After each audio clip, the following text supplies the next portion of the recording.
Good morning students, welcome to my YouTube channel. तो आज हम लोग ट्रिगोनोमेट्री यानी त्रिकोणमिति के बारे में पढ़ेंगे, लेकिन इसके पहले हमें कुछ ट्रिगोनोमेट्री के बारे में बेसिक चीज़ें जान लेनी पड़ेगी, क्योंकि इसको बिना समझे हम आगे नहीं बढ़ सकते।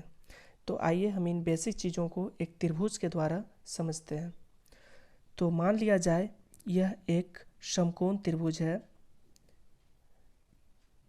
ए बी सी एक समकोण त्रिभुज है। इसमें से बी एक समकोण है। तो सबसे पहले इसमें हम लोग देखते हैं कि कौन लंब है, कौन आधार है और कौन कर्ण है। तो ये जो लंबी भुजा जो है इसे कर्ण कहा जाता है, यानी हाइपोटेनियस। और ये जो है, ये जो नीचे जो भुजा है इसे आधार कहा जाता है, यानी बेस। और ये जो सीधी रेखा है इसे लंब कहा जाता है, यानी परपेंडिकुलर। तो परपेंडिकुलर यानी इसे P से डिनोट करते हैं, बेस यानी इसे B से डिनोट करते हैं, और हाइपोटेनियस यानी इसे H से डिनोट करते हैं। तो ट्रिगोनोमेट्री में क्या होता है कि हमें अगर कर्ण का वैल्यू हमें ज्ञात करना होता है तो एक पाइथागोरस थ्योरम है जिसके द्वारा हम समझते हैं कर्ण का स्क्वायर इक्वल टू क्या होता है, लंब का स्क्वायर प्लस आधार का स्क्वायर।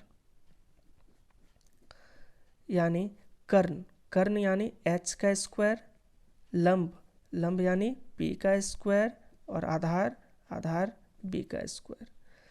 तो अगर हम लोग h का वैल्यू निकालना चाहें तो रूट अंडर क्या होगा, p का स्क्वायर प्लस b का स्क्वायर। इस फॉर्मूला के जरिए हम लोग h का वैल्यू निकाल सकते हैं।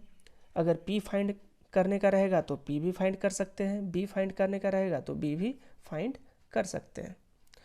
अब हम लोग ट्रिगोनोमेट्री में आगे की ओर बढ़ते हैं कि ट्रिगोनोमेट्री में 6 वेरिएबल होते हैं, और उन 6 वेरिएबल को एक ट्रिक के द्वारा हम याद रख सकते हैं। कौन सा ट्रिक?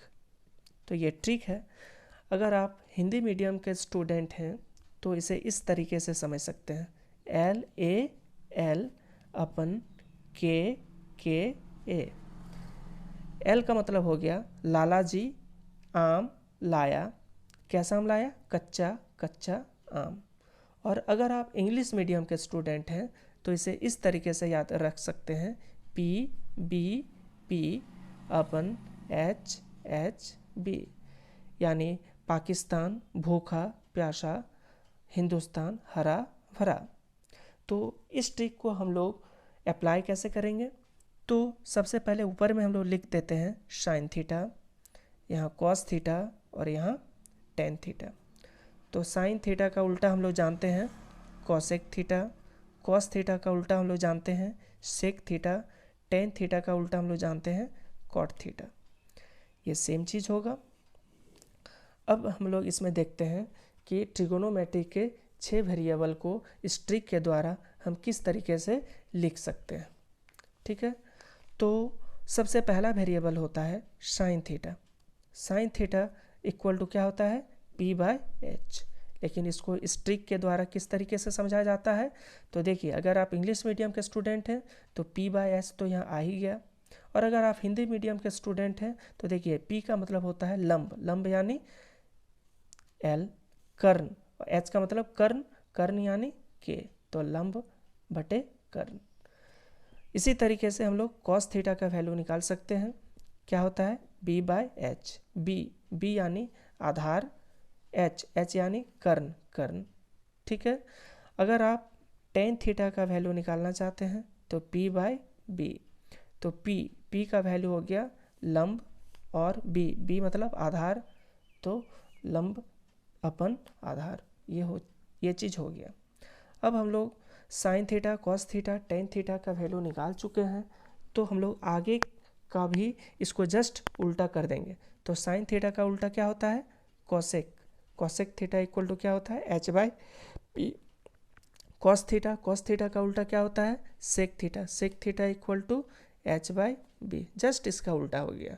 यहाँ P/S था तो यहाँ H/P, यहाँ B/S था तो यहाँ H/B, और टेन थीटा का उल्टा क्या होता है, कॉट थीटा, तो यहाँ p बाई बी है, तो यहाँ b बाई पी।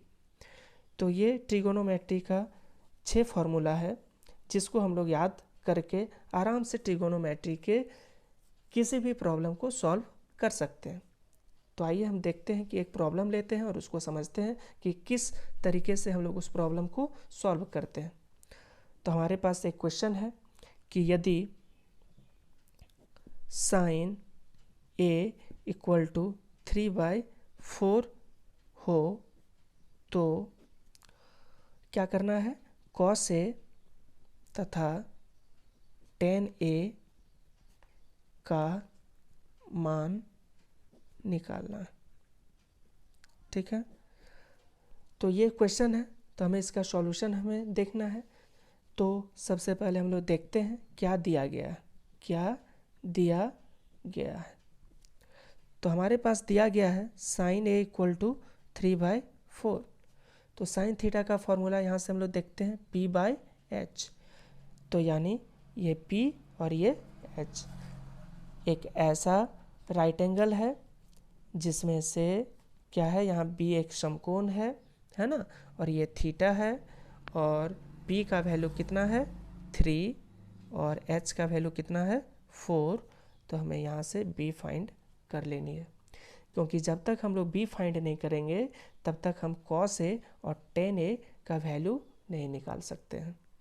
तो b फाइंड करने के लिए हमने ऊपर बताया है कि b इक्वल टू क्या होगा, तो b इक्वल टू फॉर्मूला होता है h square minus p square.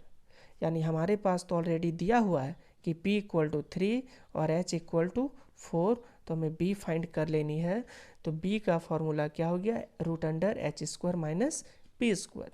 तो h का वैल्यू कितना है 4 का स्क्वायर, p स्क्वायर p का वैल्यू कितना है 3, तो 3 स्क्वायर। तो 4 का स्क्वायर 16 और 3 का स्क्वायर 9, यानी हम b का वैल्यू निकाल चुके। b का वैल्यू कितना आ गया √7। तो जब b का वैल्यू हमने निकाल लिया तो अब cos a और tan a का वैल्यू आसानी से निकाल सकते हैं।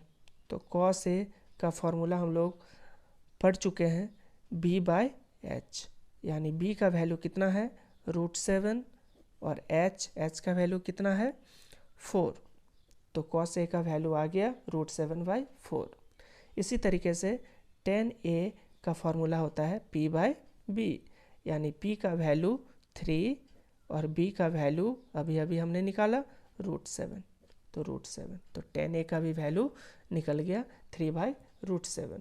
तो ये cos a और tan a का वैल्यू निकल के हमारे पास आंसर आ चुका है। आशा करता हूँ कि आप सभी को समझ में आ गया होगा। Thank you.